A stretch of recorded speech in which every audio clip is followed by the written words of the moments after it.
احمد بيرو، اهلا بيك. اهلا وسهلا بيك. وكريستين صفوت. اهلا. وريهام السنباطي، اهلا بيك يا ريهام. منورنا يا جماعه، مجموعه من الفنانين منورنا النهارده في الاستوديو، ان شاء الله تبقى حلقه فنيه جميله باذن الله. ريهام، هبدا معاكي انت في الاول، عايز تعرفيني انتوا مين؟ يعني ايه مجموعه الفنانين اللي موجودين في ميدان التحرير؟ انتوا مين؟ عرفي اكتر المشاهدين بيكم. احنا مبدئيا مبادره فنيه مصريه، بدانا من ميدان التحرير، خرجنا من بعد 25 يناير. مجموعه فنانين تشكيليين اتجمعنا على ان احنا عايزين نعمل حاجه تخدم مصر وتخدم المجتمع كله. عايزين نخرج بفننا لكل محافظات مصر، نلف في كل حته، نعرف الناس بالفن. كل حد فينا ليه شق معين شغال فيه. مثلا شغال على الخط العربي، لان بدانا ننسى الخط العربي رغم ان احنا مصريين ودي لغتنا اصلا. بدات بالخط العربي ان انا اخليه استخدمه في اللوحات بتاعتي، ارسم بالخط العربي، اعبر عنه بالموضوع اللي انا عايزاه، ادخله في الفاشن، يدخل معايا في كل حاجه. الخط العربي هقدر ادخله في اي حاجه.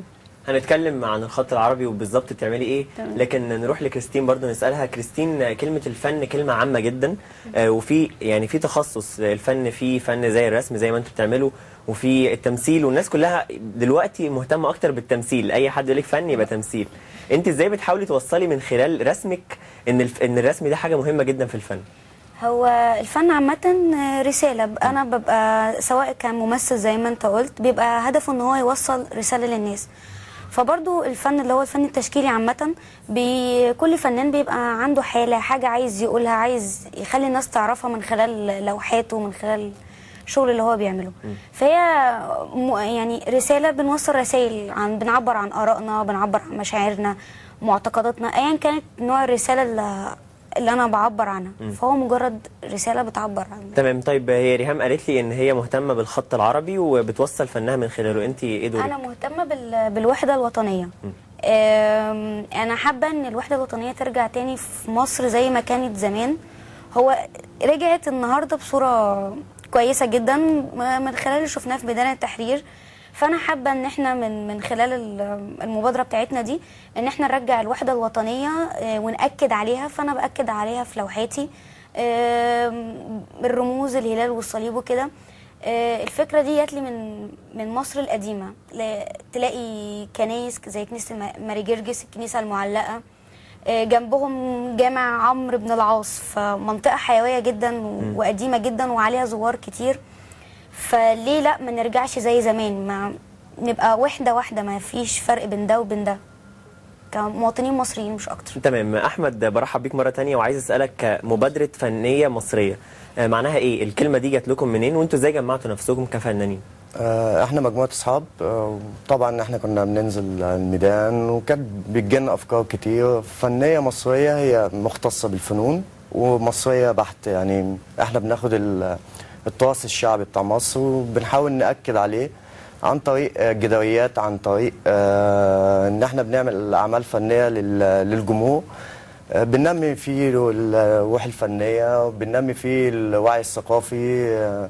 بنأكد على ان كل محافظه في مصر ليها تيمه، بنطلع التيمه دي للناس، بنخليها تشوفها وتركز معاها تاني من ناحيه فنيه. انت بترسم ايه بقى يا احمد؟ انا متخصص في حاجه، انا بعمل ميكسد ميديا. بنستعمل حاجه زي الريسايكل اللي هي المخلفات، بنكون منها اعمال فنيه، ودي بتساعد في حاجات كتير جدا. ان احنا يعني بنحل مشاكل بان احنا بنحولها لاعمال فنيه. الناس كلها بتبقى مبسوطه منها. يعني اعمال فنيه كبيره ضخمه، جداريات في ميادين عامه، نحت جداري. بنطلع لللاندسكيب، بنحاول نحتك بيه ونعبر عن ده يعني. تمام.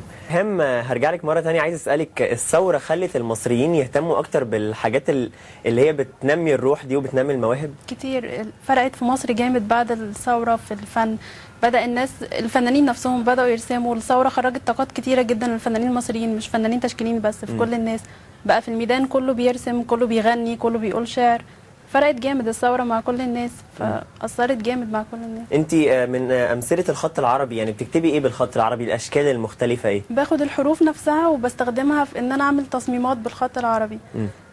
مش بكتب حاجه معينه. هو الحروف في ليها اشكال كتيره في انواع الخطوط، الكوفي، الفارسي، الاندلسي.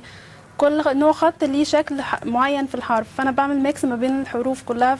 الحرف اللي يخدمني بدخله في التصميم. تمام. طيب كريستين، الوحدة الوطنية ده مجالك اللي انت مهتمة برسمه، ما بتلاقيش في فترة كده ان انت خلاص مش لاقي حاجة ترسميها، رسمتي هلال وصليب ورسمتي اشكال الوحدة الوطنية، طب تعملي ايه تاني؟ لا، ما هي مش شرط تكون هلال وصليب بس. انا وضحي لي بقى.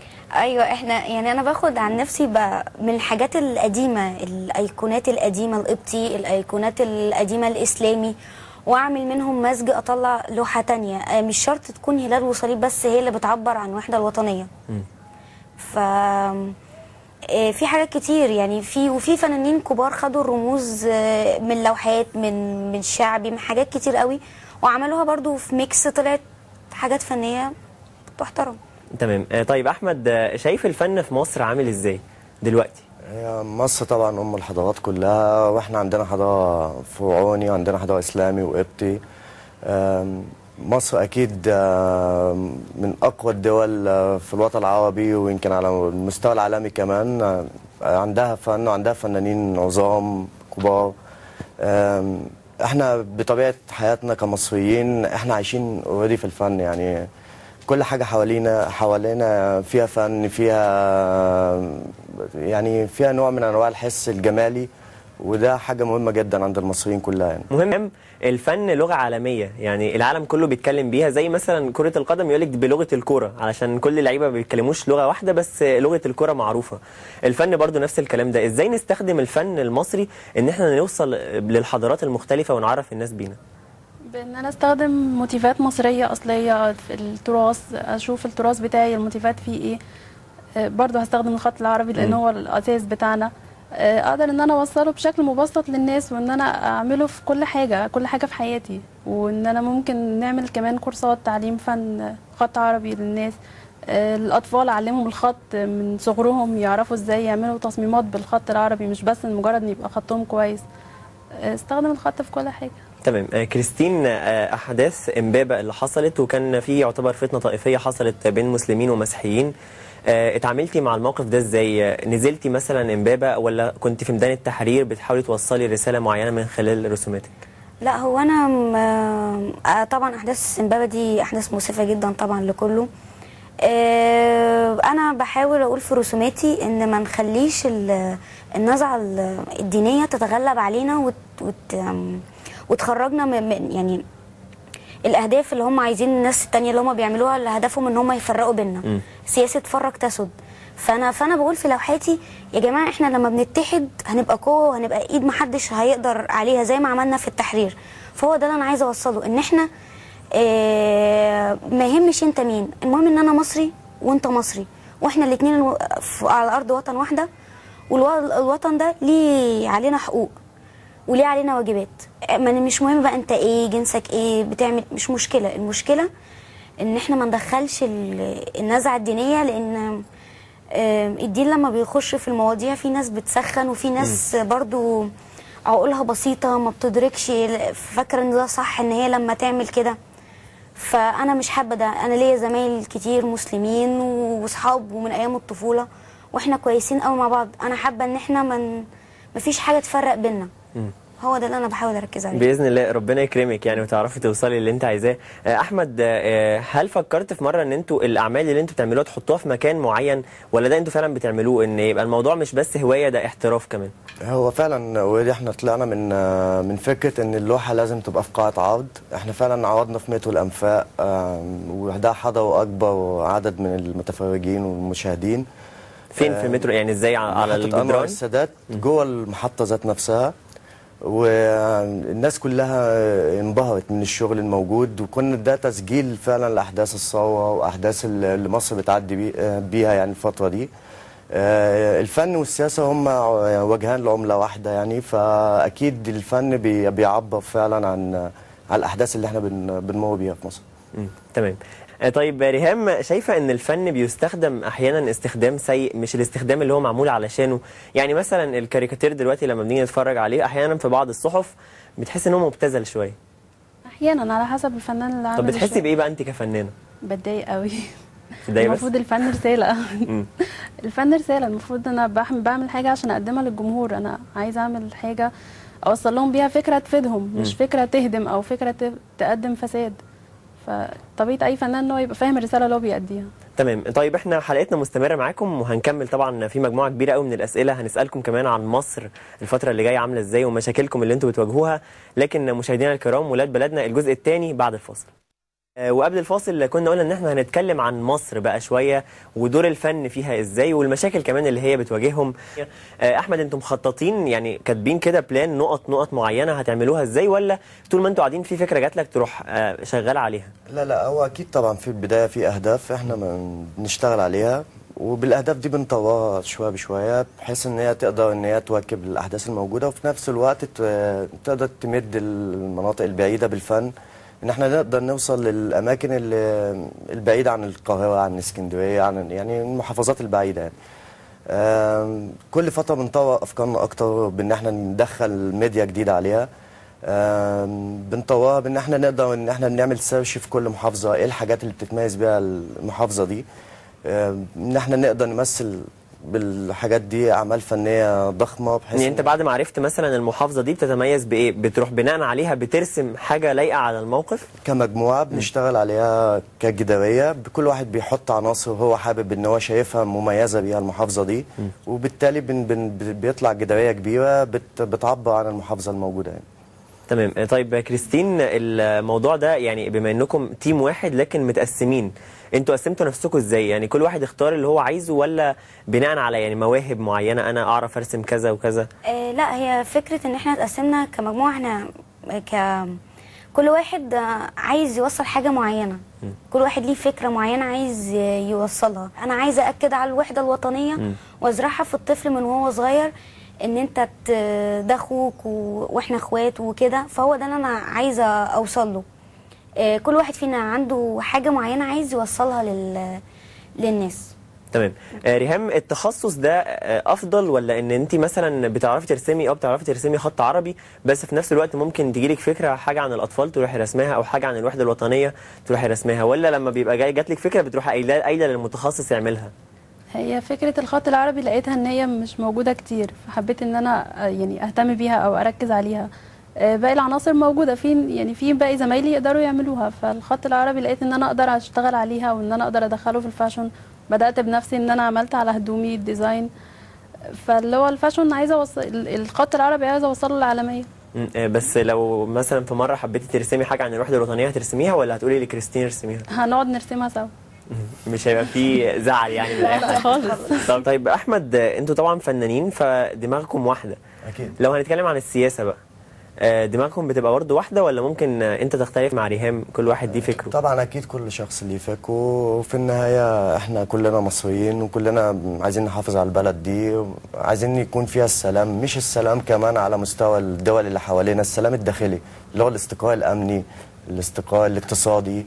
يعني طبعا اكيد احنا كلنا يعني بدأنا مع الثوره وحبينها وكلنا يعني بصينا لها من رؤيه ان ده تاريخ جديد بيتكتب في مصر، لازم نوثقه كحدث كبير لينا يعني.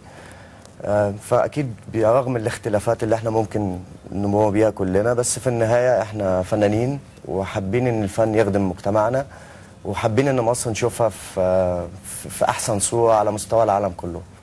تمام. كريستين، يعني انت من خلال تعمقك في مجال الوحده الوطنيه بين المسلمين والمسيحيين في مصر، كان في بحث من قريب قوي طلع ان الفتنه المصريه، في فتنه طائفيه في مصر بتشتعل في الظلام.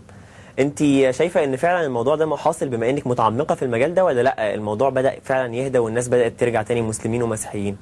هو الناس رجعت ترجع تاني زي ما انت قلت مسلمين ومسيحيين، وده شفنا جامد جدا في الميدان، وزي ما كريم قالت ان بقينا ايد واحده وكده. بس هي في ناس حابه ان هي تخرب الوحده الجميله دي. بما ان الدين منطقه حساسه عند كل انسان، فانا انا بقول يا جماعه لا، احنا الدين ده على الراس والعين ومحدش يقدر يتكلم فيه. انا عايزاك تتعامل كمصري، كانسان مصري عايش على البلد دي وبيحبها، وهمه ان هو يشوفها في احسن صوره، ما يخربش فيها، ما يدمرش فيها. هو ده اللي انا عايزه اوصل له من خلال المبادره بتاعتي. الدين ده يحترم، وده حاجه ما نقدرش تتكلم فيها. فهي فكره ان الناس ممكن تكون زي ما بتقول بيلعبوا في الظلام، عشان شايفين ان الشعب بقى ايد واحده، وده مش في مصلحتهم. هم لما بيفرقوا بينا بيعرفوا يوصلوا اللي هم عايزينه كويس. فهم شايفين ان هم مصلحتهم ان احنا نفضل متفرقين مسلم ومسيحي، وننشغل احنا في القضايا الدينيه، وننسى القضيه والمشكله الكبيره اللي حاصله دي دلوقتي. تمام. ريهام، في فن اسمه فن الجرافيتي تقريبا. ده انا عايزك تشرحيه لي اكتر، عشان يعني في الفتره الاخيره انتشر جدا، وقبل الثوره كمان كان بدا يعني الجمهور برضو، جمهور مثلا الالتراس الاهلاوي والوايت نايتس بيرسموا على الحيطه فن مسمينه الجرافيتي. انا عايزك تشرحي لي ده نشأ فين وازاي بيتم استخدامه، لان المنظر في الاخر بيبقى لوحه فنيه رائعه يعني. بيبقى رسم على الارض او على الحيطان، الجداريات بالالوان. الفكره بتبقى حسب الفنان، او مش فنانين كمان، ممكن ناس ماشيه تشترك في ان هي تقعد ترسم حاجه، بيرسموا حاجه عايزين يوصلوها بيقعدوا يرسموا. هي الفكره انهم بيرسموا. الموضوع ده سهل زيه زي اي فن، ولا هو ده بيبقى محتاج موهبه معينه؟ اتفضل. هو الفن الجرافيك هو فن عالمي، ده موجود يمكن في انحاء العالم كله. هو طبعا بيعتمد على فكره الرساله المباشره. الاستعمال الماتيريالز بتاعته اللي بيستعملها ممكن تكون الوان اسبريهات، ممكن تكون الوان اللي هي الوان ما تطلعش بسهوله وتفضل فتره وبيبقى داخل فيه الخط طبعا والكتابات وكده. تمام. هنتكلم بقى شويه برضو عن السياسه بشكل متعمق شويه. احمد، في فنان اسمه كارلوس ليتوف، صح؟ اسمه كده صح؟ عشان انا بقراها دايما بس اول مره انطقها. فعايز اسالك، هو ليه رسوماته اتشهرت جدا في مصر عن الثوره، بس ما شفناش فنان مصري شهرته برضو كان في الرسومات حاجه عن مصر انتشرت قوي كده؟ لا، هو في طبعا فنانين كتير اشتغلت الفتره اللي فاتت دي على الثوره، ومنهم ناس موجودين جوه ميدان التحرير وبيرسموا. هو اشتهر لانه كاريكاتير، والكاريكاتير اكتر فن مباشر ممكن بيوجه رساله سريعه يعني، مش محتاج الوان زيت او كله بيبقى اغلبيته اوت لاين ووتر كلر يعني. انا اعتقد ان في فنانين كتير اشتغلت الفتره اللي فاتت دي على فكره الثوره، وان في فنانين اتولدت عندهم اعمال فنيه كتير جدا بمناسبه الاحداث السياسيه اللي احنا بنمر بيها يعني. احنا بنبص من الناحيه الحضاريه شويه، ترشيد الميه، ترشيد الكهرباء ما تكسرش يعني شرط المرور. بالنسبه برضه للسياسه احتكاكنا يعني مش قوي جدا، وفي نفس الوقت لينا برضه احتكاكات يعني احنا صوار في الاخر يعني. تمام. طيب كريستين، لو انت عايزه ترسمي رسمه دلوقتي هتعبر عن حاجه في دماغك عن اللي بيحصل في مصر حاليا، والناس لسه في صراعات كبيره سواء بين الاحزاب المختلفه او بين الناس وبعضها، يعني في ناس شايفه ان اللي في التحرير يفضلوا قاعدين، وفي ناس شايفه ان اللي في التحرير لا لازم يروحوا. انت عايزه ترسمي ايه؟ صعب؟ طبعا يعني مش عارفه صراحه، بس حاليا ما فيش حاجه في دماغي. الفكره اصلا بتجيلك ازاي؟ انت بتبقى قاعده لازم ليكي طقوس خاصه ولا بتطلع فجاه؟ لا ممكن ابقى قاعده اساسا بتفرج على التلفزيون وجات لي فكره، فامسك الورقه والقلم وابدا اشخبط لغايه يعني ممكن اكتر من سكتش، وبعدين اقول اخد حاجه من هنا واخد حاجه من هنا. وصلت الفكره عندي في حاجه انا عايزه اعبر عنها فكره معينه، فببدا ارسم ارسم ارسم لغايه ما ارسى على حاجه. وممكن تيجي في مره برضو زي الكتاب، يعني لو جات لك فكره ونسيتي تكتبيها في ساعتها تنسيها، لو نسيتي ترسميها يعني تنسيها، ولا ممكن تفضل في دماغك ثابته الفكره؟ لا انا عايزه اقول لك، مره كنت في المترو وجات لي فكره ومش معايا، استلفت قلم علشان ما تنسيهاش، علشان تبقي تروحي بعد كده تكمليها وتبقي فاكره الفكره اللي جت في دماغك، ما تروحش من دماغي. حلو جدا. طيب هنتكلم بقى عن نقطه ثانيه، وهنبعد شويه عن السياسه وهنرجع لها تاني طبعا. ريهام، دلوقتي التعليم، وانا صغير، انا هتكلم عن نفسي، وانا صغير لما كان ماده الرسم دي بالذات، كان لما عرفت ان هي بتضاف على المجموع كنت جالي احباط شديد. لسه هرسم، انا اصلا ما بعرفش ارسم وهنقص درجات على الفاضي. التعليم في مصر عامل ازاي؟ بالنسبه براحتك خالص. بالنسبه للرسم عامه، الاول اتكلمي عن الرسم بعد كده نتكلم بصفه عامه. الرسم ما فيش اهتمام بيه خالص في المدارس، واحنا صغيرين كان حصه الرسم بتتاخد حصه احتياطي. مدرسه الرسم ممكن تدخل ترسم حاجه على السبوره، يلا يا اولاد ارسموا. مش هو ده الرسم خالص، ما حدش كان بيهتم بيه، ما حدش كان عارف يعني ايه رسم، ما كناش بنهتم. انا من صغري بحب الرسم، فكنت اللي هو طب انا عايزه اتعلم، مين هيعلمني؟ ما لقيتش حد يعني انت لولا ان انت موهوبه في الرسم ما كانش اصلا طلعت لك الموهبه ان انت تعرفي ترسمي لما تكبري. بالظبط، ولو ما كنتش دخلت كليه فنيه ما كنتش هعرف اتعلم اي حاجه. يعني فتره الدراسه كلها بتاعت ابتدائي واعدادي ويمكن في ثانوي في قدرات، بس قبل كده ما كانش في اي اهتمام بالرسم خالص، ودي مشكله جدا لان الرسم مهم جدا. باقي بقى المواد يعني ربنا يتولاهم. هنعرف ربنا يتولاهم ليه. انا هسال احمد وكريستين عن نفس المشكله، مشكله التعليم في مصر لكن بوجه عام بقى. لكن ناخد فاصل ونرجع مره ثانيه في ولاد بلدنا. مشاهدينا اهلا بيكم، والجزء الاخير والثالث من ولاد بلدنا. معانا مجموعه من الفنانين التشكيليين والرسامين، بنتكلم النهارده عن حاجات كتيره قوي تخصهم وكمان تخص مصر بوجه عام. وكنا قبل الفاصل سالت احمد وكريستين يفكروا بقى في كده في مشكله التعليم في مصر. احمد، التعليم ازاي نحل مشاكله في مصر؟ التعليم واحد، المادة الرسم هي مادة أساسية، لازم يتعمل لها برنامج تعليمي عالي بحيث ان الطفل من صغره يبقى في احتكاك ما بينه وما بين انواع الفنون. مش شرط ان انا اجبره يرسم، ممكن اخليه لو بيحب المزيكا يركز اكتر في المزيكا، لو بيحب التمثيل يخش اكتر على فريق المسرح المدرسي، لو بيحب الرسم يبقى نوفر ليه مجال اكبر. من لازم الاحتكاك ما يكونش في المدرسه وبس، في المراكز الثقافيه، في اصول الثقافه، يعني في النوادي. يعني اخلي الطفل من صغره يحتك اكتر ويعمل معارض ويروح الافتتاحات ويشوف قد ايه فرحه الناس لما تشوف لوحه ليه، دي تشجعه اكتر يعني. تمام. كريستين، التعليم بوجه عام في مشاكل كانت حتى ريهام قالت شويه يعني ربنا يعينهم، صح قلتي كده؟ ربنا يتولاهم. نعمل ايه عشان نحل مشاكل التعليم؟ لان التعليم اكيد هو يعني سبب تقدم اي بلد. لو التعليم كويس البلد هتتقدم. اكيد اكيد. بحسك الفني يعني وضحي لي. بحس الفني يعني احنا اكيد كلنا دخلنا مدارس وعدينا علينا المناهج وعارفين وكده. ما نحشيش المنهج بحاجات ملهاش لازمه، حاجات مش هتفيدنا. يعني ما يبقاش مخ الطفل ده قدامي ده حاجات لازم اقعد احشي فيه. طب اسال اي طفل اتعلمت ايه يا حبيبي؟ طب فاكر مش عارفه ايه؟ لا، ما انا امتحنت خلاص. ما هو كل ما بنمتحن بيترمي ده وبتستنى بقى السنه الجديده هتعمل فيها ايه. فهي الفكره كده ان انت تدي للي قدامك حاجه يستفاد بيها بعدين، مش مجرد حشو لدماغه بس. يعني احترم العقل اللي قدامنا. تمام. احمد، انتوا كفنانين في مشاريع مثلا معينه رحتوا لاي مسؤول وقلت له احنا معانا مشروع فني عايزين نبدا فيه؟ احنا ابتدينا لوحدينا تطوعي بامكانياتنا المتواضعه، يعني ان احنا نبدا فعلا نشارك. هي كان في فكره زمان في منطقه اسمها كوم غراب في مصر القديمه. هي كانت عباره عن منطقه فيها بيوت عشوائيه. البيوت العشوائيه دي احنا كفنانين لما بنبص لها كحاجات متراكمه فوق بعضها هو عمل فني في حد ذاته يعني.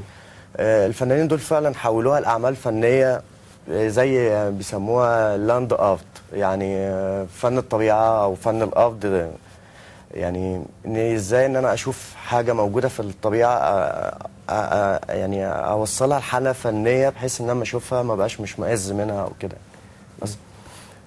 طيب ريهام، انت فكرتي يعني في الفكره اللي احمد كان بيتكلم عنها دلوقتي ان انتوا فيما بعد بقى تعملوا حاجه زي دي شويه، ولا لسه ما كونتوش وجهه نظر محدده؟ لسه بنفكر ازاي نوصل بفننا لكل مكان، وازاي نقدر ننشر الفن في مصر كلها وبره مصر، مش مصر بس. ازاي بقى بره مصر؟ احنا الناس مجرد انتوا تبتكروا حاجه فكره مثلا في مصر ومنها للعالم كله يبدا يعملها للعالميه بالظبط. نوصل فننا لكل مكان، ننزل نرسم على البيوت، في الشارع، نعمل جداريات. عايزين نرسم في كل مكان. تمام.